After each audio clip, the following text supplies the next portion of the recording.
En el programa anterior de Terapia de Grupo... Lo pregunto de otra forma. ¿Te quedas con Cookie, la del bombo?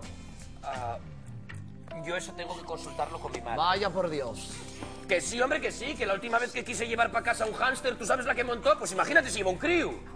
No, si lo tuyo siempre y pasar de todo. Paso de todo. Y es muy fácil pasar de todo. Hubiera criado mejor un gochu. Pero, Chichi, si ese avión lle de ir a Asturias. Pues mellor.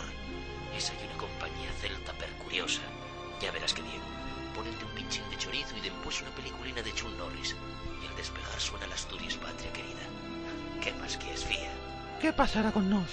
Siempre nos quedará por fin. Aquí empieza el programa que todos imitan. ¡Mi madre! Este fermentado está de muerte. ¡Cago en Ross! ¿Qué pasará hoy en Terapia de Grupo?